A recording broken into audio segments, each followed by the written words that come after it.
Boom. Hello, everyone. Music history moment. Fires blazing. Let's go. If anyone had known that Handel was going to grow up to become such a great composer, maybe we would know more about his early life. But nobody was paying attention much at the time. George Friedrich Handel was born in 1865 in the little town of Halle in Saxon, Germany. That's kind of where the Saxons get their name from. But anyway, if you go to Halle today, you'll see a house with a sign that says Handel's birthplace. He was born in the house next door. Interesting. Handel's grandfather, Valentin Handel, had moved to Halle about 1600 and became the town's official breadwinner. His father, Georg, who was 62 when the boy was born, was a prominent barber and surgeon. That's a useful combination of trades, although customers had to be careful when they asked Georg to take a little off the top and sides. But at least if he cut you shaving, he knew how to stitch you back up again. He once removed part of a knife blade from a boy who had swallowed it a year and a half earlier. Georg just looped a string around it and pulled.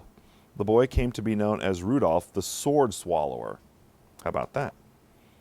Handel's father had no interest in music, so he thought his son shouldn't either. He wanted his son to become a lawyer and make something of himself. Handel's mother, Dorothea,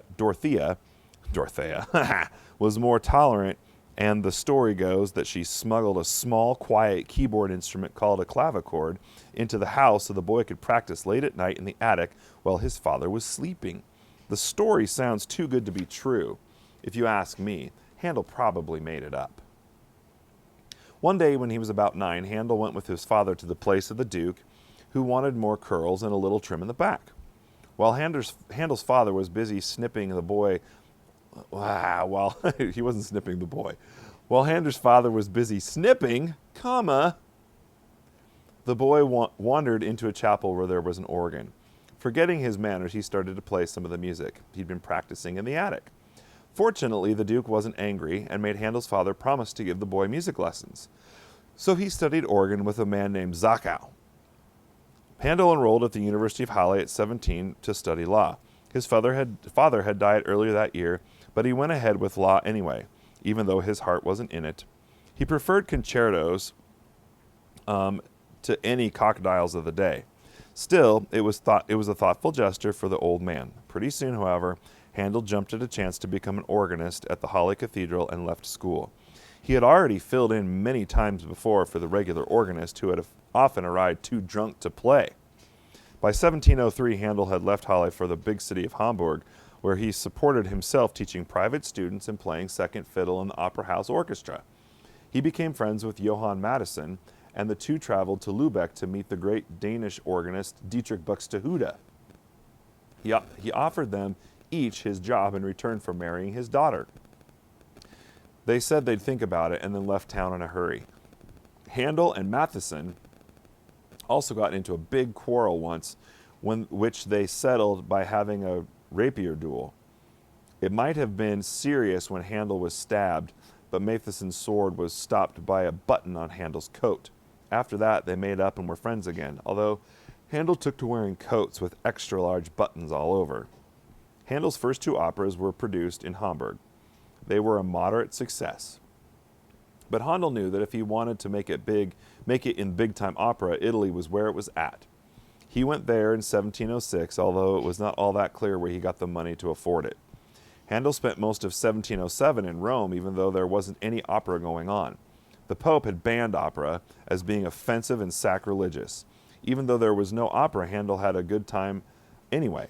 With lots of parties and musical events, he met many important Italian composers of the day, such as Arcangelo Corelli and the Scarlattis, Alessandro and his son Domenico.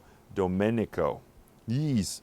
Handel and the younger Scarlatti had a little contest to see who was the better player. Scarlatti beat him at the harpsichord, but Handel cleaned up at the organ, so it worked out as a tie. Handel played tourist for a while, and he went off to Venice. In 1709, his opera Agrippina was performed there. The audience loved it so much that they began shouting, "Viva il caro Sasson," which means, "Long live the beloved Saxon." Hey, that should be a new cheer at Ferris. Long live the beloved Saxons. Handel was in, and he knew it. All told, Handel spent about 3 years in Italy. In addition to the operas, he wrote about 100 cantatas and some church music and had a good time. In 1710, Handel accepted a job as Kapellmeister to the Elector of Hanover. He got the job because he knew someone who knew someone.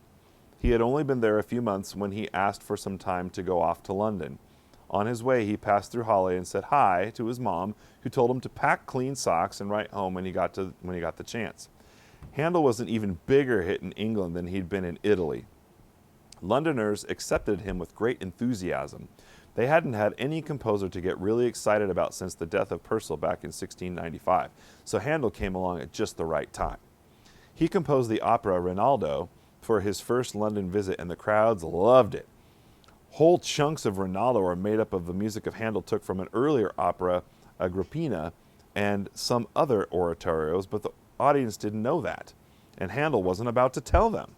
One of the highlights of Rinaldo is his use of recorders to present singing birds. And in case that didn't get the point across, at every performance there were a few live sparrows released on stage. This sort of thing is all right as long as it doesn't get out of hand. Eventually, Handel realized that he had better keep his promise to return to his job in Hanover, although he didn't want to. Compared to London, life in the court of Hanover was dull. Within a year, he had convinced the elector to let him visit London again, promising to return in a reasonable time. His first London visit had lasted 7 months. The next one lasted 50 years. Handel composed a couple of operas for the 1712 season and also a birthday ode for Queen Anne, his first setting of English words. He hadn't quite gotten the hang of the language, but was keen to work at it.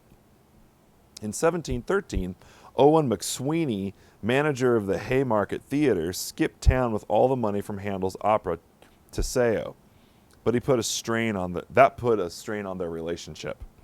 In 1714, Queen Anne died, and Handel's boss, the Elector of Hanover, surprise, surprise, became King George I of England. He couldn't speak a word of English, but that didn't seem to bother anybody, least of all George. He never knew what anyone was talking about, but that didn't seem to be a requirement for the job. A lot of people seem to think that George was angry at Handel for having run off on him, and the story goes that Handel composed the orchestral suite known as the Water Music to get back on George's good side. Many of you have heard of water music. George wasn't happy at all. Well, he wasn't angry at all, sorry. He wasn't angry.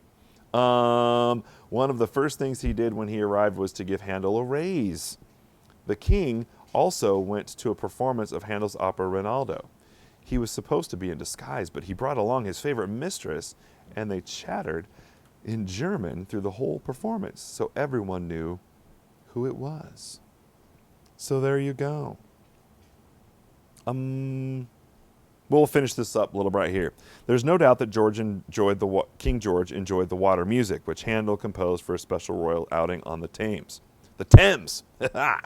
The king and his friends floated down the river, eating and drinking, while Handel and the 50 musicians floated beside them on another barge playing dance music. The king liked the music so much that he had it played 3 times. It was a huge success, although the players did get a little wet. My friends, I hope your weekend is absolutely lovely. I hope it's lovey too. Have a great weekend, and we'll see you on Monday or Tuesday. Bye.